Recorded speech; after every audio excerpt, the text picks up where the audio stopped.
Anila, girl, let me tell you, your mama was about 2 seconds away from getting snatched up on national TV.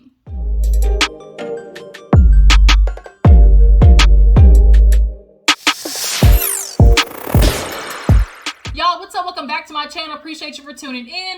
I just got done watching Married to Medicine, y'all. This episode was just enough. You know, we got to get eased into the season. So we're going to talk about everything that happened, specifically the end, where Miss Anila, let me tell you, I think your mom is old enough to know to keep your hands to yourself, because Contessa literally was about 2 seconds away from hitting her with that okie doke, all right? But let's go ahead and talk about this episode. If you're new to my channel, go ahead and hit that subscribe button. Go ahead and hit that like button as well. And so that way you can always be updated, you know, when your girl puts down a new video, okay? So we opened up with basically Eugene talking about how it's hard to deal with this COVID. Like, I think a lot of people forgot, like, okay, yeah, these doctors were doing their job, but they're human. Like, to go to a job and you're supposed to save 20 people and you only save 5, like, you start feeling guilty, you start feeling lost. Like, I think there was like maybe 2 or 3 doctors or nurses that actually committed suicide, like when all this COVID stuff got really bad, because they couldn't handle the fact that so many people were dying on their watch. Like, I am so thankful for people who are nurses and doctors, like, who literally went into work back to back to back, worked all these extra shifts to try and save people's lives. Like, and then you got to go home and try not to bring the virus home to your family. Like, yeah, Eugene, Heavenly, Contessa, Dr. Simone, all of them. Eugene, I think, is like in the ER part, but then there's Simone and Jackie, who are, you know, OBGYNs. They handle babies. Babies wasn't stopping. Matter of fact, there was more of them because wasn't nothing to do but stay at home and fuck all day. So babies was coming out the wazoo. So they definitely was just going and going. And, you know, I just appreciate all of them on Married to Medicine. Like, they actually got real jobs outside of this shit. So we go from that scene to Heavenly. She actually was helping out a girl who got her teeth knocked out during a protest. I actually remember seeing that video, and I remember being like, wow, dog, like, President Trump, when black people were protesting, made sure, oh, if they want to get like that, we got to put extra force. The states need to put police out there, quit being cowards. He was basically hyping them up to go out there and be super aggressive. And to the point where it was unnecessary. Like, I remember watching the video where the police officer pushed over like a 70, 80-year-old man. He hit the pavement. He started bleeding from his ears. Y'all remember that? I remember that. But yeah, it was just sad. So she got fucked up, y'all. Her teeth were messed up. I hope she sued the shit out of them. But Heavenly was there to give her a smile, and, you know, it was definitely appreciated. Like, she does her part, you know, whatever she can. So after that, we see like a little scene with Jackie and Contessa. You know, Contessa is opening up like that addiction facility with her dad being in, you know, who was a previous addict.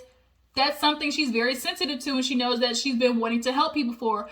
A lot of people who are addicts, like, addicts just need a reason to live. Like, and it's not that they don't, but it's just like, it's hard when you don't have somebody like next to you. Even though, you know, friends and family help, like, you know, you try to get your friend off these drugs or whatever, but once that your brain becomes coped with that drug, like, it's a disease. It's like your body actually needs it to survive, which is why people were on the harder drugs like meth, heroin, crack, like that. They have to be slowly weaned off. They have to take certain drugs like Suboxone, all this type of stuff. I watched a show called Addicted, or Intervention. Man, that shit'll get you.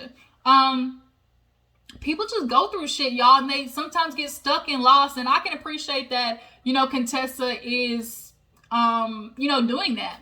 But Jackie had a realized conversation with her, talking about, look, you know, I'm seeing, you know, the building and everything, the business, and you're doing this with Scott. Like, that's really good.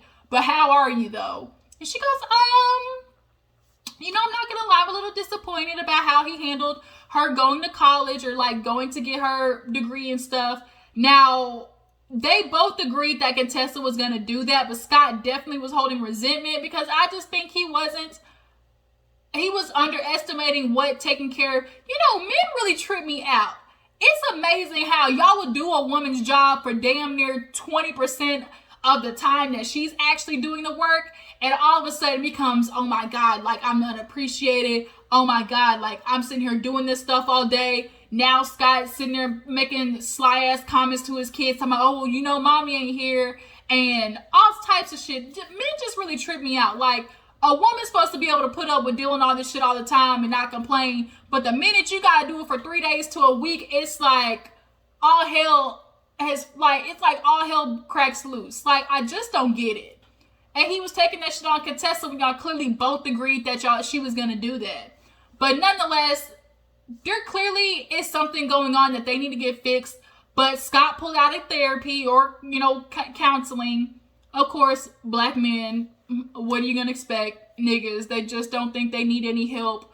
Oh, you know, we just gonna pray on it. Or, oh, I can handle it myself. If you can handle it yourself, you wouldn't be acting the way you was acting now, Scott. But Jackie got on Contessa too. Well, are you still? No, you know, I'm gonna do it. And Jackie's like, no. Contessa like, she said, but I don't have time. She's like, but that's something you make time for. I'm gonna do it, Jackie. I know I'm gonna do it. And like, she kept like talking over Jackie. And Jackie kept her cool. She was like, you know what? Like, that's just something you have to do. And also actively listening.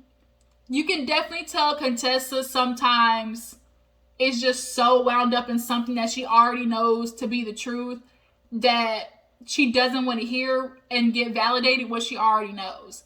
And Contessa already knew that she needed to go get some things handled for herself and that Scott needs to go get things handled for herself. I also believe within couples therapy that spouses should go get their individual therapy so you can say those things that, you know, you don't want to tell your spouse or just have something to do with you. And then you come back and talk about the shit together. But the way she was over talking Jackie, I just didn't really like that. You could definitely tell, like, she's high sprung right now, and Scott's definitely doing some things to her emotions. But she's like, you know, I did this for us, you know, together. The fact that you got a shower in your office, like Jackie said, a home away from home, this is gonna slowly but surely tear them apart even more. Like, that's just the truth. Because when you allow yourself to be comfortable away, you get used to being away from them. Then you start realizing, damn, I ain't seen my husband in a week. And the fact that you didn't realize you didn't see your husband in a week, that makes you feel like, well, damn, do I need him in my life type situation? And then vice versa. But yeah, from the preview, though, we obviously see that Scott and Contessa are clearly going to be dealing with the marital struggles this year. Every couple every year or every season, it's a different couple. We had Simone and Cecil. We had Curtis and Jackie one season. We had Quad and Dr. G the other season. Now it's Contessa and Scott. We still waiting on Heavenly Damon season. But that bitch is coming, best believe. No matter how much Heavenly wants to perceive or, you know, try to get out to the world that her and Damon are perfect. So after that, we see Anila, her family. No, she's Indian. Indian families do it big. Her mom came over and was basically brought all this damn food. And Neela's husband was not having that shit, y'all. He was so upset just looking. She's like, oh, and then the mom said something about, oh, you know, your dad will help me with the plastic surgery. He said, I need more practice or something like that. That shit took me out. But she is getting prepared for Rocky, which is like an Indian thing, like celebration. She couldn't do with her sisters because it was just girls. But now, you know, she really wants to embrace her Indian, you know, culture. So her mom came in with the food. We all know when grandma comes, kids get happy because you're about to get spoiled. Food is about to get cooked. Let me tell you, my mama, when it comes to my niece and nephew, the grandkids, spoiled rotten. Even with my brothers. Like, I got brothers who are mama's boys. It makes me sick. One time my brother said he was coming home. You know, my mama at 1 o'clock in the morning cooked pork chops, greens, macaroni and cheese. 1 o'clock in the morning, y'all, for my brother to come in. Shit pissed me all the way the fuck off. Because I'm like, I ain't never had my mama cook nothing at 1 o'clock in the morning for me. He came home, eating everything. I've been at home all day. Let me quit because I'm about to go off on a rant. But when grandma or mom or whatever, like when they love the family, they be showing it all right. That's matter of fact, think about that shit pissed me off. Made him a whole ass meal 1 o'clock in the morning. Ain't that about a bitch? But Anila invited all the ladies over for the Rocky celebration, including Contessa and Toya. And we know between them two, things are, matter of fact, Rocky. But speaking of Toya, y'all, I'm not gonna lie. Toya just hits a nerve in me that I don't know what it is. But she just has an attitude and a stank about her. Like, it just rubs me the wrong way. She's at home this big ass house talking about, oh, you know, the kids, I can't sit with them on lab or whatever. Now, as a person who's been sitting down with kids and helping homework, I'm not saying this shit is easy by any means. Like, if you're a parent who just doesn't have that patience to sit down with a child, and also a child who might possibly be slower at learning and stuff like that, when you got 10 other things to do in the house, definitely the shit is hard. But Toya, you got 2 sons, and the sons could be prioritized over doing laundry. The sons could be prioritized over, folding clothes. That way they're not missing their work, But I get it, but I feel like Toya complains too damn much. She does. So Eugene comes home, and he, of course, is stressed, spent 14 hours trying to save people's lives. And it's like, Toya lives in this bubble feeling like she's the only one going through shit. Like, her struggles are always more than everybody else's. Oh, I was at home all day struggling with the kids. Your husband was out trying to save people's lives, Toya. Like, shut the fuck up. Like, every time it comes to this COVID stuff, she literally makes, I don't know, it's just like she complains like nobody else in the world was really going through some bullshit. People lost their lives. People lost family members. And you complain because you can't,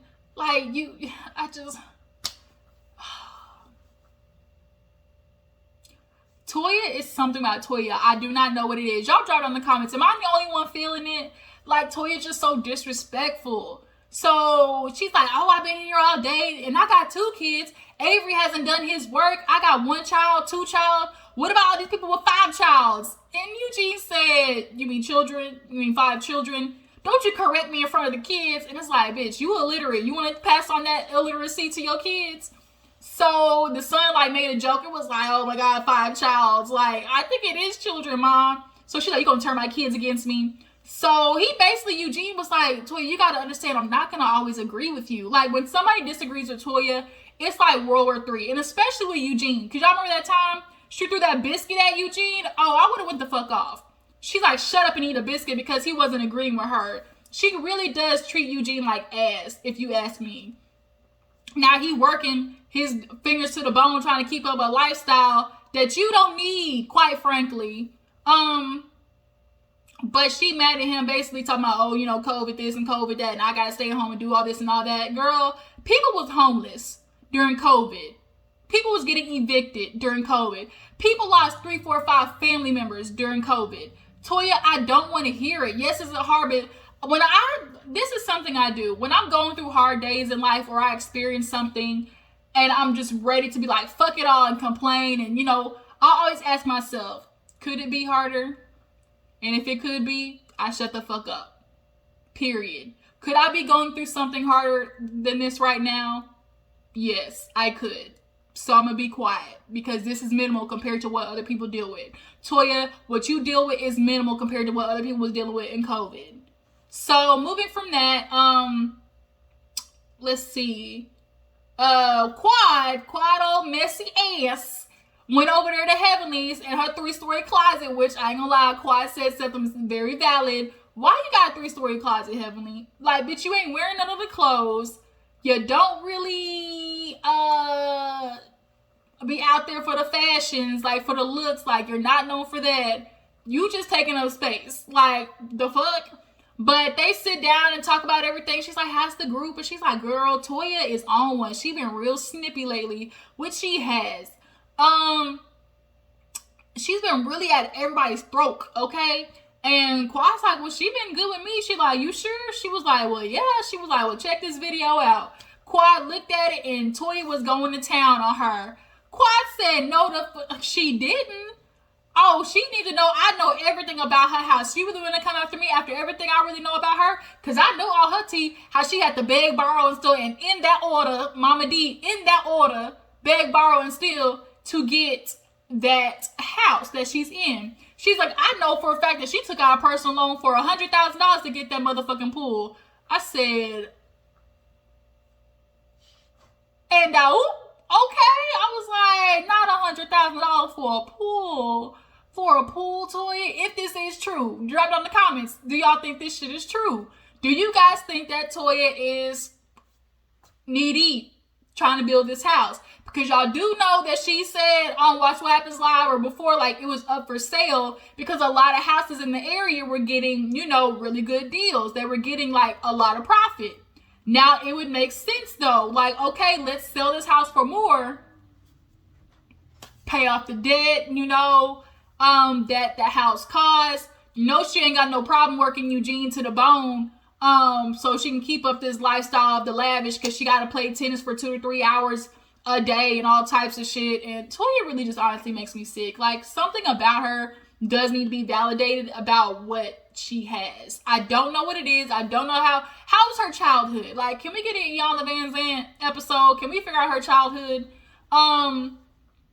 But yeah, Toya definitely has this thing with always like being the she just has to be the like the shit of everything. And it's like, but your attitude stinks, so it don't matter if you look good. Okay? So now that Quad knows that, and she told Heavenly, she like, bitch, she got dead on dead on dead. Dead on dead on dead. Heavenly said, not dead on dead. I said, not dead on dead. You know somebody's gonna throw it in her face. I guess Heavenly, matter of fact, did it now that I think about it. In the trailer for next episode, Heavenly told Toya, bitch, I know that you was in the ground. Okay, you at the bank begging for dollars. So we finally get to, you know, Rocky or whatever. Everybody's there. Contessa came in looking, I really like that simple black dress with the headpiece. Like, and Toya talking about, oh, you know, that's just so, like, old or something like that. And it's like, bitch, like, literally Anila has something very similar to it on her head. When you think of Indian culture, that's the shit that they wear. So, Simone's there. Cecil had to take Michael somewhere. But Anila takes Contessa over to the side and tells her about, you know, how she wants her and Toya to possibly, you know, get back right. She's like, you know, Toya really is a good girl. Contessa's like, are you going to quit politicking to me? Because I don't give a damn. Like, she's a person who just wants to always go at it. And I don't have time for this shit. She's like, but really over shoes? Because I guess the story is she was invited over for Christmas at Toya's house. She was asked to take her shoes off. Contessa said, I didn't feel like taking off my shoes. I'm sorry, Contessa. Like, I mean, when you go to somebody's house, even though you might not like it, like, you just kind of do abide by their rules just because, like, it is their house. Now, with Toya to make it such a big deal where it has to ruin the whole party, like, I don't think that needs to happen. But, like, when you do go over to somebody's house, like, maybe just go in the car, ask for some socks or, like, something. Especially in the times of COVID, because when you're walking in all them germs, you've been walking in the hospital, all that type of shit. Like, I get it. So they go back over there, and Simone was talking to Toya about the whole thing, and she's like, oh, she just came in the house all rude and stuff like that. So now both of them honestly are on guard. So the kids do like the little Rocky ceremony thing, and, you know, they're tying like the bracelet like around the wrist, and basically just means like, oh, you're gonna be our protector and stuff like that. I really want to try some Indian food, low key. But she, Toya ends up talking and was saying something, was like, oh, when y'all find the time to talk. And then he was like, okay, enough of this. Like, y'all need to talk it out. Like, is it really that deep? And Contessa looks at her and says, look, you are trying to get me to make up with somebody who enjoys having war with me. It's true. Let's keep it funky. Toya loves screaming. That bitch loves screaming at somebody. She loves talking over people. She loves having an issue. She does not know how to have a mature conversation. She does not. Some people only know confrontation over conversation. Toya doesn't know conversation. She knows confrontation. That's immaturity. And now Toya's like, well, I've been doing this up and down with, you know, Contessa for 3 years, and I'm just over it. And Contessa's like, well, shit, that's how I feel about you. Like, this is so petty in the world of COVID. And the minute the word COVID got mentioned, I don't know if she got PTSD, but minute COVID is mentioned, Toya loses her shit.